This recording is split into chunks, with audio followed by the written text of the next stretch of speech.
Good morning friends. कल के lecture में हमने ये जानने की कोशिश की थी कि इंडियन कल्चर एंड हेरिटेज में कौन कौन सी चीजें आती हैं and freedom struggle of India, या जिसे हम फ्रीडम मूवमेंट भी कहेंगे, इसमें कौन कौन सी चीजें आती हैं। तो अब हम स्टार्ट करेंगे फ्रीडम स्ट्रगल ऑफ इंडिया से।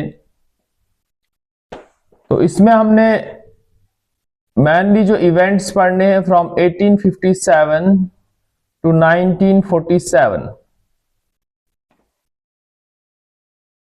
तो 1857 से पहले हम कोशिश करेंगे इसके बैकग्राउंड में जाने की कि यूरोपियंस कैसे इंडिया में आए and why the reaction of Indian masses came against British rule.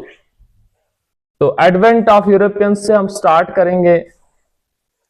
तो यूरोप के बहुत सारे लोग यहां पर आए। इनमें से कभी कभार क्रोनोलॉजिकल ऑर्डर में अरेंज करने को पूछा जाता है।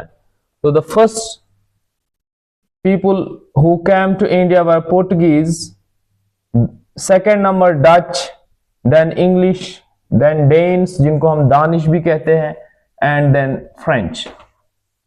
तो इसको याद करने का एक आसान तरीका है PDEDF। PDEDF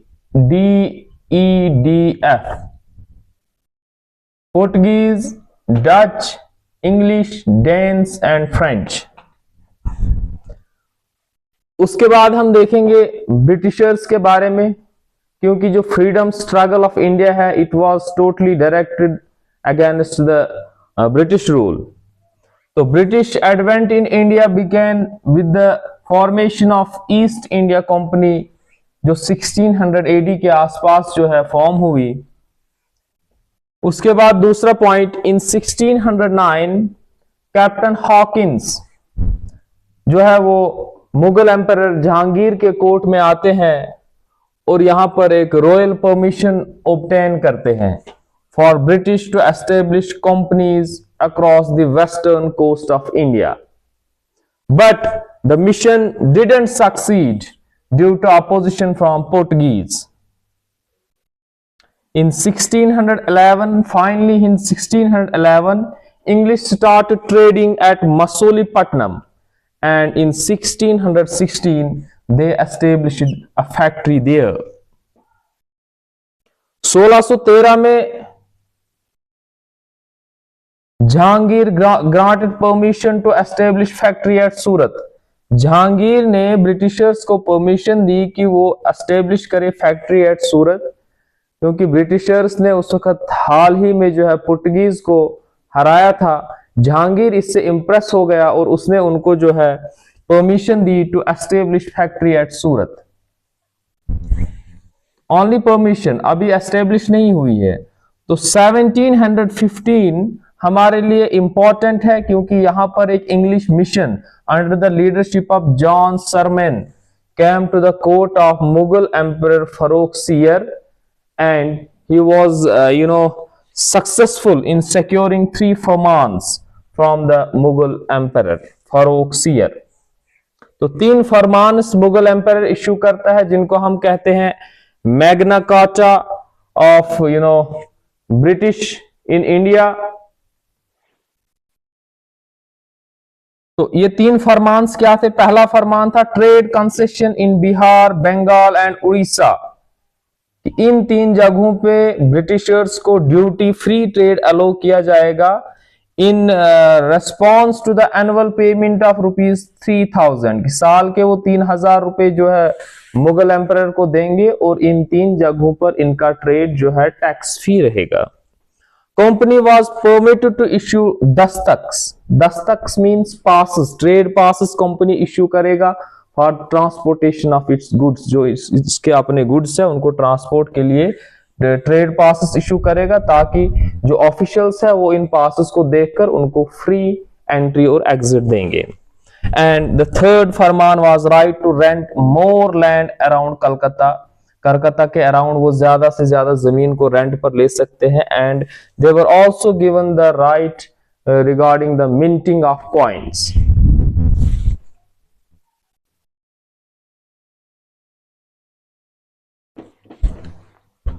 तो अब हम पढ़ेंगे बंगाल के बारे में। Bengal was one of the most prosperous and richest province in the Mughal empire. और ब्रिटिशर्स की नजर भी कहीं ना कहीं बंगाल पर थी, क्योंकि जो ब्रिटिशर्स के टोटल एक्सपोर्ट्स होते थे एशिया से, उसमें से 60% were the goods of from Bengal. कि अकेले एक प्रोविंस ऑफ इंडिया जो है बंगाल से 60% ऑफ गुड्स हुआ करते थे। तो यहां पर उनकी ट्रेडिंग इंटरेस्ट जो है फर्दर डेवलप होने लगी और उन्होंने टेरिटोरियल एक्सपेंशन की कोशिश यहां पर की।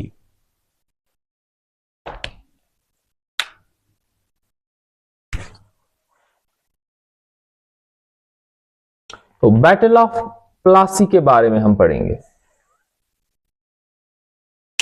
तो बंगाल में कौन कौन से रीजन्स आते थे? तो उस वक्त का बंगाल एक बहुत बड़ा प्रोविंस था। It included present day West Bengal, Bangladesh, Orissa और बिहार। बहुत बड़ा प्रोविंस था और ब्रिटिशर्स के पॉइंट ऑफ व्यू से भी काफी ज्यादा इंपॉर्टेंट था, क्योंकि जो भी ब्रिटिशर्स का एक्सपोर्ट जाता था उसमें मेजर शेयर जो है वो बंगाल के गुड्स का हुआ करता था। तो इंग्लिश लालच में आ गए and they started fortification of Calcutta without nawabs permission. और नवाब उस वक्त कौन था? सिराजुद्दौला।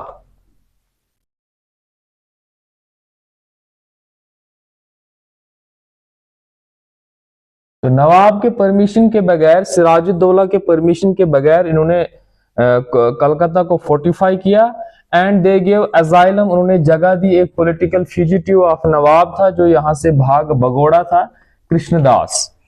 इसकी वजह से नवाब और सिराजुद्दौला के बीच में जो है रिलेशंस खराब हो गई और Sirajuddaulah attacked and seized the English fort at Calcutta. और इसकी वजह से क्या हुआ, उनकी जो दुश्मनी है वो बिल्कुल ओपन में आ गई। There hostility came into open. वहां से जब रॉबर्ट क्लाइव तक ये खबर पहुंचती है, रॉबर्ट क्लाइव जो है एक ऑफिसर, नेवल ऑफिसर था मद्रास में, तो ये वहां से अपनी फोर्सेस लेके निकलता है and he arrived in Calcutta from Madras and he forged a secret alliance. इसने एक सेक्रेट अलायंस ये की ट्रेटर्स ऑफ नवाब के साथ, क्योंकि नवाब जो था, नवाब को अपने कोर्ट में सारे लोग नहीं चाहते थे, इसके कुछ दुश्मन्स भी वहां पर थे। तो उन्हीं के साथ इसने सीक्रेट अलायंस की। एक मीर जाफर, राय दुर्लभ, जगत सेठी एंड ओमनी चांद। इसमें से इनको ये कहा गया कि अगर हम विक्टोरियस हो गए तो विक्ट्री के बाद मीर जाफर को हम नवाब बनाएंगे। Finally the battle of Plassey जो है ये it was fought on 23rd June 1757 और the strong forces of Nawab were defeated by handful of forces of Robert Clive and he was captured and killed. Nawab Sirajuddaulah was captured and killed by son of Mir Jafar Miran and Mir Jafar became the Nawab. मुआहिदे के मुताबिक मीर जाफर नवाब बन गया। अब मीर जाफर ने Britishers को खुश करने के लिए क्या किया? He gave large sum of money to the Britishers plus the zamindari of 24 Parganas. 24 Parganas की जमींदारी राइट से ब्रिटिशर्स को देता है। परगनास क्या होता था? डिस्ट्रिक्ट से छोटा एक यूनिट, जैसे आज के दौर में सब डिविजन्स होते हैं डिस्ट्रिक्ट में, इसी तरीके से उस वक्त डिस्ट्रिक्ट को हम डिवाइड करते थे परगनास में। और लेकिन कुछ देर बाद ही मीर जाफर इरिटेट हुआ with the increasing interference of Lord Clive और इसने क्या है, एक ट्रीटी की, सीक्रेट ट्रीटी की मीर जाफर ने डच लोगों के साथ एंड ही रिजाइन्ड, और उसने रिजाइन कर दिया। तो यहां पर क्या होता है, फिर मीर कासिम को नवाब बनाया जाता है और यह एक्सपेक्ट किया गया कि Mir Qasim would be a puppet of company's rule, लेकिन ऐसा नहीं हुआ। He defied the expectations of the company. इसने कंपनी के एक्सपेक्टेशंस पर पानी फेर दिया और सबसे पहली जो है चीज इसने क्या की, he shifted his capital from Murshidabad West Bengal से इसने शिफ्ट की capital from Murshidabad to Munger, Munger Bihar में एक जगह है, so that to allow safe distance from British rule. Starting में ही ये तैयार होगा कि इनकेस अगर फ्यूचर में कहीं लड़ाई होती है ब्रिटिशर्स के साथ तो हमारी कैपिटल उनसे थोड़ी दूर होनी चाहिए।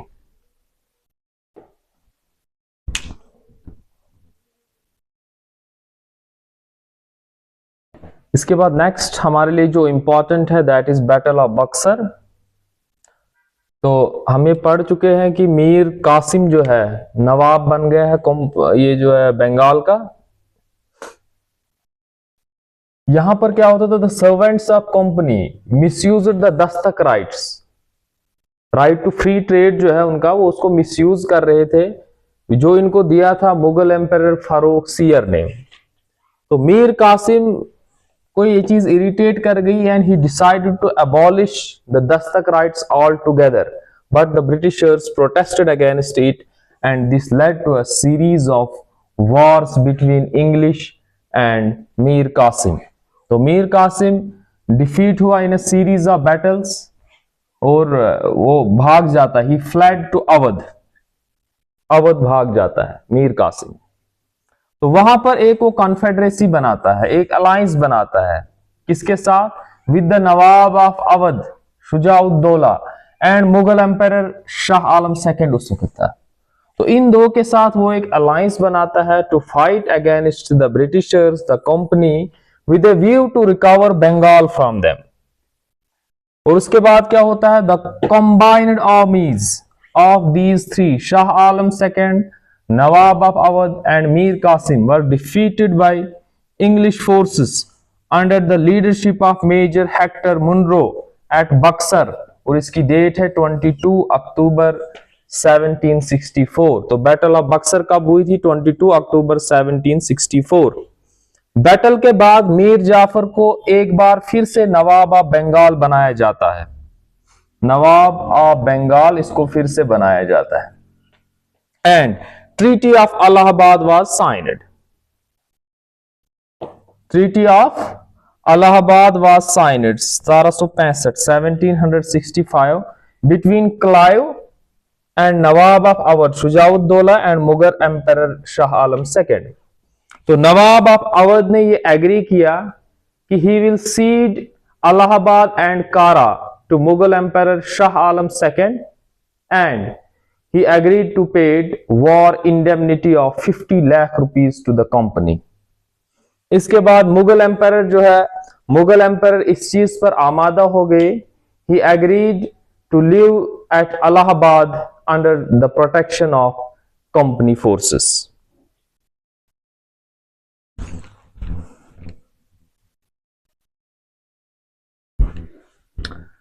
तो अब हम पढ़ेंगे द इम्पॉर्टेंट अपराइजिंग्स बिफोर 1857। ये इंपॉर्टेंट नहीं है लेकिन कभी कभार क्वेश्चन पूछा जा सकता है। तो हम पढ़ रहे थे battle of Buxar and battle of Buxar के बाद जो ट्रीटी ऑफ इलाहाबाद हुई, तो ट्रीटी ऑफ इलाहाबाद के बाद Shah Alam second he agreed to live in Allahabad under the protection of company forces.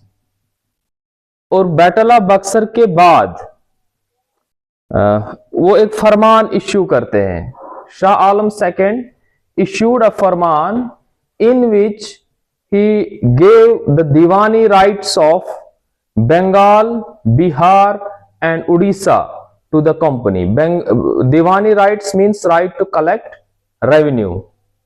तो बैटल ऑफ बक्सर के बाद लॉर्ड क्लाइव बंगाल में एक dual system of government setup करता है, जिसमें एक होता है दीवानी राइट्स और एक बेस होता है